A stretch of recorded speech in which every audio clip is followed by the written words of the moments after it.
আপারা মূলত আওয়ামী ফ্যাসিবাদের সাথে এখন মানে মিলার জন্য পথ খুঁজতেছেন। খুব ক্লিয়ার। আজকে সকালেও আপনারা মনে হয় পিছায় পড়ছেন, এই জন্য একটু কাজা আদায় করতেছেন। সেটা হচ্ছে যে আমি একটা নিউজ দেখলাম, আমি যদিও এটা যাচাই করতে পারি না, সালাউদ্দিন ভাইয়ের নামে আসছে যে আমরা আর তাদের মিছিলে বাধা দিব না।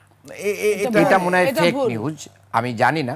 তবে জাতীয় পার্টির মহাসচিব এই বক্তব্যটা আমি বলিনি, ওটা চেক করছি, আপনি বলেন। আচ্ছা ঠিক আছে, ওইটা আমিও এই জন্যই কিন্তু কনফার্ম করে বলি নাই। তবে জাতীয় পার্টির মহাসচিব শামীম হায়দার পাটোয়ারি বলেছেন দায়িত্ব কিন্তু বিএনপির।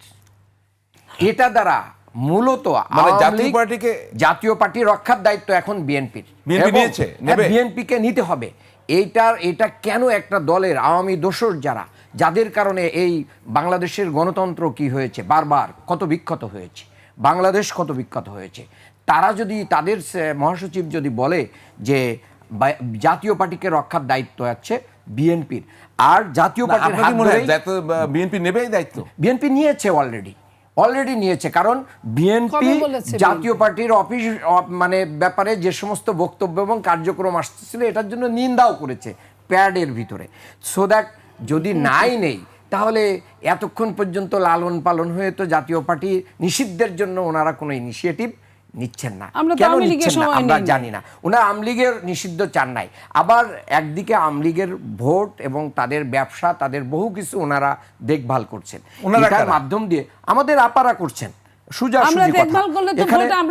হ্যাঁ, সেই ভোটটা পাওয়ার জন্য জাতীয় নির্বাচনে আপনারা মুখিয়ে আছেন, জাতীয় নির্বাচনে আপনারা মুখিয়ে আছেন। আবার বলছেন যে তত্ত্বাবধায়ক সরকার, রাষ্ট্র এবং বিশ্ববিদ্যালয় প্রশাসন মিলে আপনাদেরকে হারিয়ে দিচ্ছে। তাহলে রাষ্ট্র যে লন্ডনে বসে মিটিং করে, রুদ্ধদ্বার মিটিং করে শুধুই কি 5 ফেব্রুয়ারি মাসে নির্বাচন হবে এই ব্যাপারে ব্রিফ করতে পারে?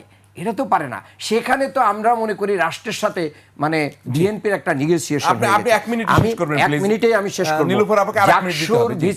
জাকসুর ভিসি কতটা ওপেনলি বলেছেন বিএনপির পক্ষে, রাজশাহী বিশ্ববিদ্যালয় জাকসুর ভিসি, জাহাঙ্গীরনগর বিশ্ববিদ্যালয় ভিসি ওপেনলি যে বিএনপির পক্ষে তিনি রোল প্লে করেছেন।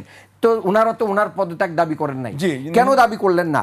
আমি মনে করি ঢাকা বিশ্ববিদ্যালয় 69 সালে শহীদ আব্দুল মালেকের রক্ত গিয়েছে, 94-এ জাহাঙ্গীরনগর বিশ্ববিদ্যালয় শহীদ কামরুলের জীবন গিয়েছে, শিবিরকে মারা বৈধ ছিল। একটা পাখি মারলে জাহাঙ্গীরনগর বিশ্ববিদ্যালয় 500 টাকা জরিমানা হতো, আর শিবির মারলে উল্লাস হতো। এইটারই প্রতিদান মানুষ দিয়েছে।